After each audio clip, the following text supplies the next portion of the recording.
मेरा नाम संजय कुमार है और मैं गवर्नमेंट सीनियर सेकेंडरी स्कूल सराहा में कॉमर्स का प्रवक्ता हूँ। मेरी टीम मैंने विकसित भारत के तहत मार्केट का सर्वेक्षण किया, जिसमें मैंने टीम में 3 लड़कियों को शामिल किया, जिसमें हमारी +2 क्लास की काजल शर्मा, मुस्कान शर्मा और अंशिता ठाकुर है। सर्वेक्षण करने के बाद मैंने सर्वेक्षण के लिए विकसित भारत के तहत जो है महंगाई एक गंभीर समस्या जो है आम जनता की बन चुकी है, इस पर जाकर बच्चों से सर्वेक्षण करवाया और इसके बाद बच्चों ने मार्केट में सर्वे किया। नमस्कार, हम राजकीय उत्कृष्ट वरिष्ठ माध्यमिक पाठशाला सराहा की छात्रा हैं। मेरा नाम काजल शर्मा है। मेरा नाम मुस्कान शर्मा है। मेरा नाम अंशिता ठाकुर है। आज हम विकसित भारत के तहत एक सर्वे करने जा रहे हैं, जिसमें हमारा मुख्य उद्देश्य है आत्मनिर्भर भारत, जिसका टाइटल है बढ़ती महंगाई से विकसित भारत हिमाचल की ओर, और हमारी टीम का नाम है कॉमर्स चैंपियन। तो चलिए सर्वेक्षण शुरू करते हैं। हिमाचल प्रदेश में बढ़ती महंगाई आम जनता के लिए गंभीर समस्या बन गई है। सीमित उद्योग, ऊंचे परिवहन खर्च और अन्य राज्यों से वस्तुओं की निर्भरता के कारण प्रदेश में वस्तुओं की कीमत बढ़ती जा रही है, जिसका हमारे प्रदेश पे नकारात्मक प्रभाव पड़ रहा है। आज हम विकसित भारत के तहत एक सर्वे करने जा रहे हैं महंगाई के ऊपर। हम आपसे महंगाई से जुड़े कुछ प्रश्न पूछना चाहते हैं। क्या समय देंगे? तो सबसे पहले तो हम ये जानना चाहेंगे कि आपका जो व्यवसाय है, ये आपने कब से आरंभ किया है? मैंने अपना बिजनेस 2019 से स्टार्ट किया है। तो मेरा जो स्टार्टअप था वो 2019 से था। तो मैंने अपना बिजनेस स्टार्ट किया था छोटी छोटी आइटमों से, जैसे वो कैटल फीड होगी, पल्सेस होगी, आटा हो गया, दाल होगी, कुछ भी घी हो गया, रिफाइंड हो गया, जो भी मतलब बेसिक नीड्स होती हैं, डेली रोज़मर्रा की जो चीज़ें होती हैं, उससे स्टार्टअप किया था मैंने। ठीक है, तो बिजनेस स्टार्ट करते हुए क्या क्या चुनौतियों को फेस करना पड़ा, क्या क्या समस्याएं?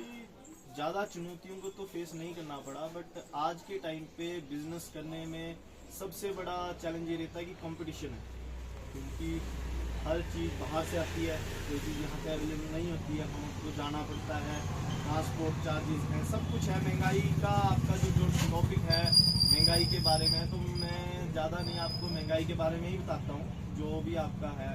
तो महंगाई आज के टाइम पे इसलिए बढ़ती जा रही है क्योंकि हमारे को हर चीज़ महंगी है। जैसे ट्रांसपोर्ट चार्जेस है, ठीक है, डीजल महंगा है, सब कुछ महंगा है। सबसे ज़्यादा लेबर महंगी है आज के टाइम, क्योंकि लेबर आने वाले समय पे हमारे को लेबर नहीं मिलेगी, क्योंकि जो भी यंग जनरेशन है सब पढ़ी लिखी है, एजुकेटेड है।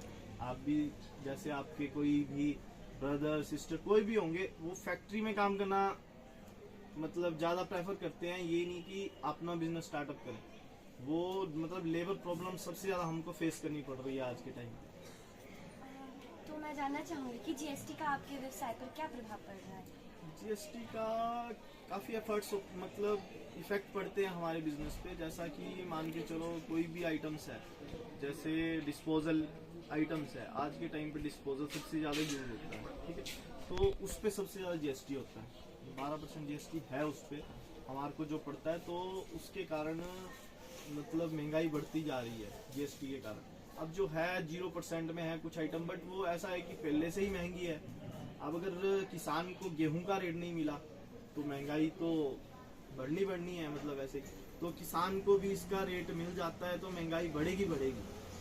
क्योंकि जब एक किसान है, वो तो भी किसान है, चाहे वो हरियाणा का है, पंजाब का है, चाहे हिमाचल का है, तो सबसे मतलब वही होता है कि जैसे आटे का रेट है या दालों का रेट है, तो वो किसान भी अपने आप को मतलब चाह रहा है कि हमारे को ज़्यादा से ज़्यादा दामों पे मिले।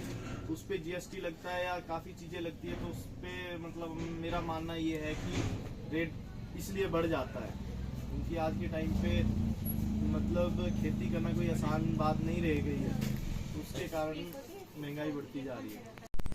तो श्रीमान जी, जैसा कि आपने कहा कि आप बाहर से ट्रांसपोर्ट करते हैं, तो हम आपको एक सुझाव देना चाहते हैं कि आप यहाँ के स्थानीय किसानों से अनाज और अन्य चीज़ें परचेज कर सकते हैं, तो जिससे आपका ट्रांसपोर्ट का भी कोई खर्चा नहीं होगा, आपको मिडिलमैन की भी आवश्यकता नहीं होगी, और यहाँ के स्थानीय लोगों को भी लाभ प्राप्त होगा इससे। ठीक है, हम आपकी बात से संतुष्ट हैं। तो आपका सजेशन हमें अच्छा लगा, तो हम फ्यूचर में इस तरह का प्लान कुछ करेंगे कि जो आपने हमें सजेशन दी है वो हम उस पर खड़े उतर दें वैसे सजेशन आपका अच्छा है कि हम लोकल से परचेज़ करें और उससे लोकल को भी अच्छा मिलेगा, फ़ायदा मिलेगा, हमको भी फ़ायदा मिलेगा, जो मिडल मैन है वो ख़त्म हो जाएंगे हमारे। तो इससे हम आपकी राय से बिल्कुल संतुष्ट हैं। धन्यवाद, आपने हमें अपना टाइम दिया। तो जैसे कि हमने अभी व्यापारियों से, बंधुओं से तो अपने पता कर ही लिया है कि उनकी दैनिक उनके व्यवसाय पर महंगाई का क्या प्रभाव पड़ा है। तो हम आम जनता से भी जानना चाहेंगे कि उनके जीवन पे महंगाई का क्या प्रभाव पड़ा है। चलिए पूछते हैं। जैसे कि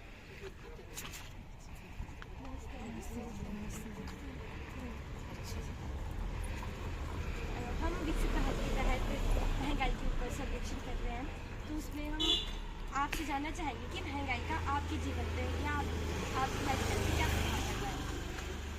तो जैसे कि हमारे सबसे पहले है कि हमारी जो डेली नीड्स होती है उस पर तो बहुत ज़्यादा प्रभाव पड़ा है, क्योंकि हम जैसे अब डिपो का ही ले लें राशन वगैरह ना। अब जैसे हम कोई पहले नमक था वो पहले 8 रुपये का था, तो आज की डेट में वो 17 रुपये का होगा। तो अपने 2-3 सालों में इतना ज़्यादा फर्क पड़ चुका है कि हमारे मतलब महंगाई हो रही है, बहुत ज़्यादा फर्क पड़ रहा है। ज़्यादातर सिलेंडर की बात ले लो, हम आम ऑटो के लिए सबसे ज़्यादा जरूरत होती है सिलेंडर की, तो वही पहले 400 रुपये तक मिला करता था और आज वही सिलेंडर 1000 पास पहुँच चुका है। तो इसलिए दुकानदारों को इसका कोई असर नहीं है कि हम आम जनता पर इस महंगाई का बहुत ज़्यादा असर पड़ता है।